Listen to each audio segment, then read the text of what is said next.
I don't think you had much time to yield back, but thank you for relinquishing the microphone. I'm now going to recognize myself for 5 minutes of questioning. In my opening remarks, I used the term outcome a couple times. And I think that's one of the most important things to recognize about what's been lacking with the State Department and what needs to be the focus of the State Department. State Department is not a think tank. It's also not the Department of Defense. We don't have people in uniforms in the same way.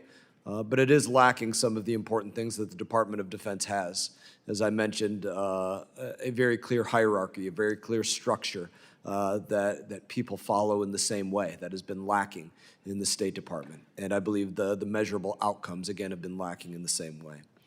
I want to start by giving you a chance, in part, to respond to a few things, because there's been accusations made about somehow there's a lack of outcomes because of the actions taken by the Trump administration. And so my colleague said, the State Department was not properly resourced. Now, I know you were in the State Department previously in your career as well. The budget's grown by about $45 billion over the last 25 years. So when we're talking about outcomes, has the State Department been $45 billion more effective over that time? I don't believe so, sir. I think that's a plain way to put it. I don't believe so either. And I think objectively, I'd be hard-pressed to find somebody that could say that it has been. The State Department, it added between 2007 and 2024, 23,000 additional jobs in that window of time. You have almost 80,000 employees, and you have accusations being leveled against you that you just don't have the resources that you need. You don't have the people in place. And how on God's green earth could you get rid of 1,500 employees in this place? Well, again, we have to look at the outcomes of what was taking place. We are not a jobs program. The State Department is not. It has to be measured in outcomes.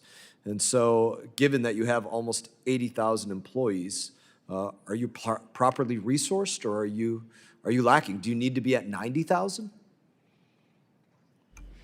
Thank you, Congressman. I would like to just respond by saying, as you alluded to in your opening statement, that reorganization has been necessary for a long time. And as I said, multiple administrations have tried and failed to do that.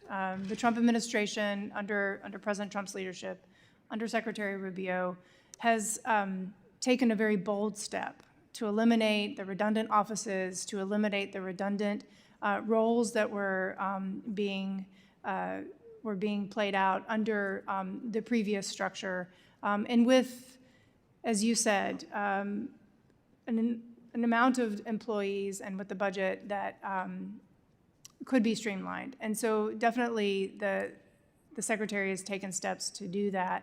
And not just to do that, but to make sure that our foreign policy is being implemented in a way that's streamlined, that's expedient, that meets the needs not just of our diplomatic partners, more importantly, that it's in line with our American interests, our national security interests, our economic security interests, and to ensure that the future is safer and more prosperous and more secure. I thank you for those respective outcomes that you're seeking. Those are all worthy outcomes that I believe in. I wouldn't say that seeking a set number of employees is a worthy outcome. That's not a metric that I think the State Department should care about, whether it has 80,000 or whether it has 78,500.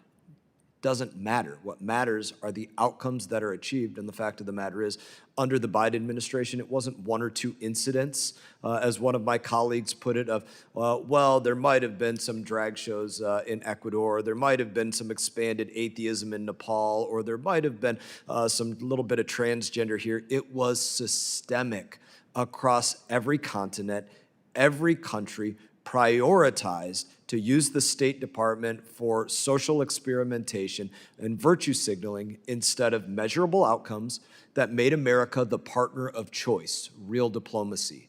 And I applaud the work that's going on in the State Department to return it to what it needs to do, which is make sure that the policies being put in place are putting the United States of America first. And I'll just close my questioning by saying, I believe you put the United States of America first with the State Department by always asking the questions. What does America need from a country or region?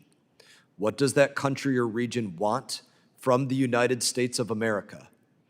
And if we choose to provide something, whether it's PEPFAR or anything else, or an aid program, or, God forbid, a transgender job fair or something else stupid like that, does it get the United States of America what it needs?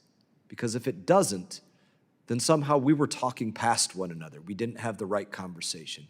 And I want to ensure that you have the right conversations to get this country what it needs.